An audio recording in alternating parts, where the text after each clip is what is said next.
तो hi guys welcome back to my YouTube channel. बहुत दिन है भिडियो मुझे पकाउनी कहीं फोन थे ब्लॉग स्टार्ट कर तो आज कौन आज हूँ आज कि ना सेमती बस आज दीदीर भाईर आम घर को माने कि एमती 4-5 दिन भाया रे तो किसी ना आम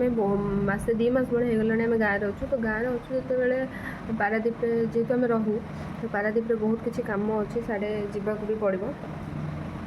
तो आम जीवु आज जेहेतु गाँव में लास्ट तो दीदी भाई आसुँच बस आज देखा करदे काली आम पारादीप पड़ेबू सेमती ब्लॉग मुझे अपलोड कर कि ब्लॉग भी कर बेसी टाइम होनी तो आज फाइनाली ब्लॉगटा करुँची ओके। तो मुझे कौन कौन आज कर फुल ब्लॉग रे देखी आपण मैंने स्किप न करी वीडियो को शेष पर्यटन देखिए एंड यदि वीडियो भल लगे तो लाइक करेंगे और जब मो चैनल नुआ अच्छा तो सब्सक्राइब करदे। एबे मु जाऊँगी कुआड़े मु दुकान आसहेतु से आसुँच तो कि भल भल डिश तैयारी होती तो ये दुकान में मुझे जिन पतर किनदेली जा घर को घरे कौन कौन सब केते प्रकार आइटम होती कौन ना मुझे सब आपको देखी तो आग चलते घर को जावा एटी मो आंटी भजा भाजुची तो छोट मोट जिन गैस हो जाऊँगी आ नॉनभेज अंग सब तो बाहर हुए बाहर जहाँ कि हबार थी से सब किसी सर जाए से आसे लेट कले तो सरी जाइए अलरेडी आठी मो माँ भात बसी कहीं भातटा जेहतु लास्ट हबार था तो मो माँ भात बसई देती आठी बस मो पीसा अपेक्षा कर झील ज्वाई के आसवे तो छाड़ आम टे स्टाइल मारदे से आसवे जाए आसीगले पाखापाखि होनी चलतु तो ये मुझे लगिगली दही सरबत बनवाई कहीं आर थरक जिते अष्टमंगल आसते मुझे दही सरबत बनई यहाँ तो लस्सी कहनी सेमती नॉर्मली दही सरबत बनई देती तो यहाँ सरीगला दही सरबत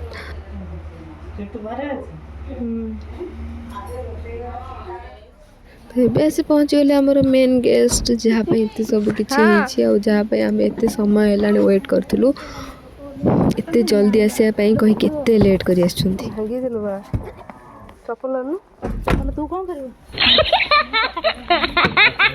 देखुं ना सांग मैंने केमी बेजित कर दही सरबत देविनी देविनी मैंने देविनी जा कौन आ करवा जहाँ भी तो दबाक पड़ो ना घरे मत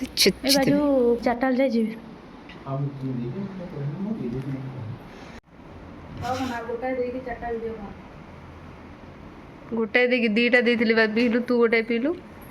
आम दी जनक एमती चली जिते बड़े आसिले से जिते बड़े आसिले आमर एमती खिटपिट चलती आम दी जन एपटे पलि आसलु फटो फटो टे उठेबू कहीं जेहेतु एत दिन पर आसी स्टाटस न पड़े कौन हम आईला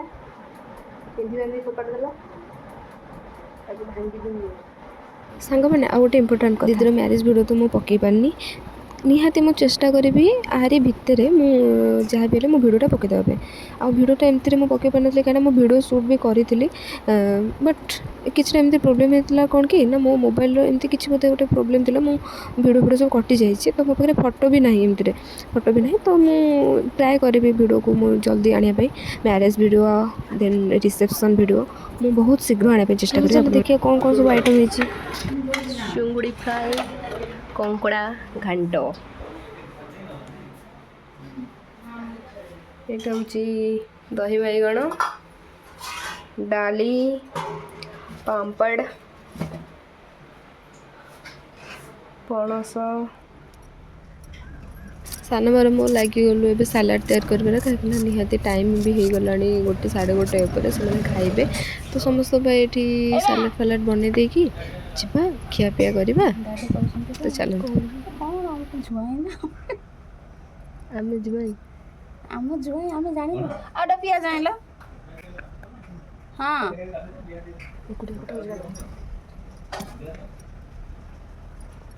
तू साइड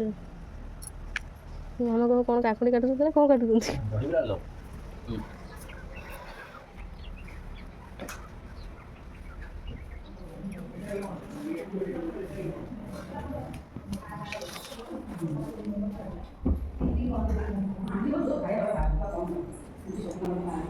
ତ ଫିଲ୍ମ ବହୁତ ମସଲା ତମେ ଖା ଇଏ କରୁଛି ଆମ୍ବ କାଟୁଛି କ'ଣ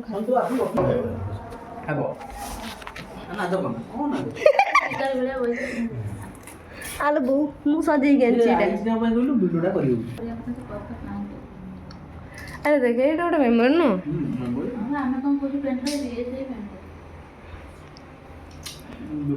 ମେମୋରି ରଖୁଛୁ ଯେ ଆମେ କାହିଁ ହାର୍ଡ ଡିସ୍କଟା କିଣୁଥିଲୁ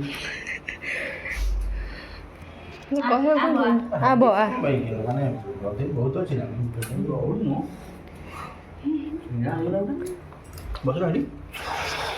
ଭାତ ଇ କଙ୍କଡ଼ା ଇ ଘାଣ୍ଟ ଇ ଦହି ବାଇଗଣ ଡାଲି ପାମ୍ପଡ଼ କାକୁଡ଼ି ସାଲାଡ଼ ଚିଙ୍ଗୁଡ଼ି ଆମ୍ବ ଲୁଣ ଏଇଠି ଧଳା ସବୁ ମିଶି ଯାଉଛି। ଏବେ ଖାଇବା ପିଇବା ପୁରା କମ୍ପ୍ଲିଟ୍ ହେଇଯାଇଛି ଟେଷ୍ଟ ବି ବହୁତ ଭଲ ଥିଲା ଆଉ କଙ୍କଡ଼ା ହେଇଥିଲା ମେନ୍ କୋର୍ସରେ କଙ୍କଡ଼ା ଆମର ଥିଲା କଙ୍କଡ଼ାଟା ପୁରା ମସ୍ତ ଲାଗୁଥିଲା ତ ଆରଥରକ ଯେତେବେଳେ ସେ ଆସିଥିଲେ ସେତେବେଳେ ଆମର ମଟନ୍ ହେଇଥିଲା ତ ଏଥରକ ଭାବିଲୁ କି କଙ୍କଡ଼ା କରିଦେବୁ କଙ୍କଡ଼ା ଟେଷ୍ଟ ବି ବହୁତ ବଢ଼ିଆ ଥିଲା ମାଙ୍କଡ଼ ମୁଁ ଆଇଛି ପରୀକ୍ଷା 1800 ଆଜି କେତେ ହେଲା କହିଲୁ 19 ଯୋଉ କଲେଜ ଖୋଲିବା ଟାଇମ୍ ଟେବୁଲ୍ ଦେଇଛି ଦେଖୁ କେମିତି ଯାଉଛି ଆସିଗଲା ଭାଇଙ୍କ ପାଇଁ ଆଇସ୍କ୍ରିମ୍ ସନ୍ଧ୍ୟାବେଳେ ଟିକେ ଆଇସ୍କ୍ରିମ୍ ଖାଇଦେବା କାହିଁକିନା ଯେହେତୁ ଆସୁଛନ୍ତି ଘରକୁ ଝିଅ ଜ୍ୱାଇଁ ଆମର ତ ତାଙ୍କୁ ପ୍ରିନ୍ସ ଆଉ ପ୍ରିନ୍ସେସ୍ ଟ୍ରିଟମେଣ୍ଟ ତ ନିହାତି ହେବା ଦରକାର ଏତେ ଖାଇପାରିବି ତମେ ଯେତିକି ଖାଇଦେବ ତାପରେ ମୁଁ ନେଇଯିବି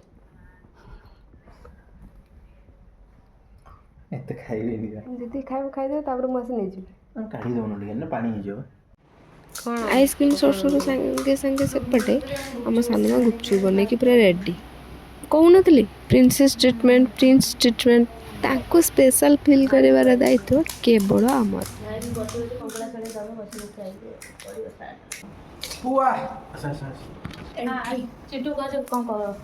ତ ହ୍ୟାଲୋ ଗାଇସ୍ ମୁଁ ଆଜି ଗାଈ ଖାଇବାକୁ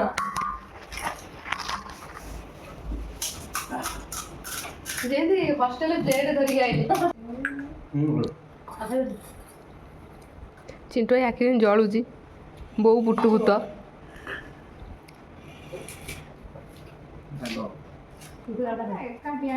ମୋ ଆଣ୍ଟି ମାନେ ଏବେ ଜେଜେ ଘରକୁ ପଳେଇବେ ତ ସେମାନେ ଟିକେ ଆସିଥିଲେ ଦିଦିକି ଆଉ ଭାଇକି ଟିକେ ଦେଖା କରିଦେଇକି ବାଏ ବାଏ କହିଦେଇକି ପଳେଇବେ ଝୁଅ ନାଗିଲା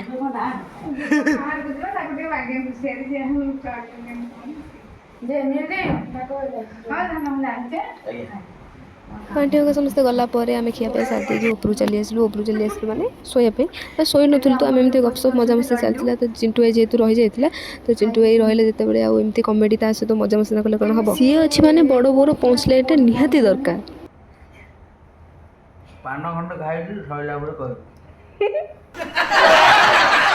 ଭିଡ଼ିଓ ଭଲ ଲାଗିଥିଲେ ଲାଇକ୍ ସେୟାର ଆଣ୍ଡ ସବସ୍କ୍ରାଇବ୍ କରିବାକୁ ଜମା ଭୁଲିବେନି।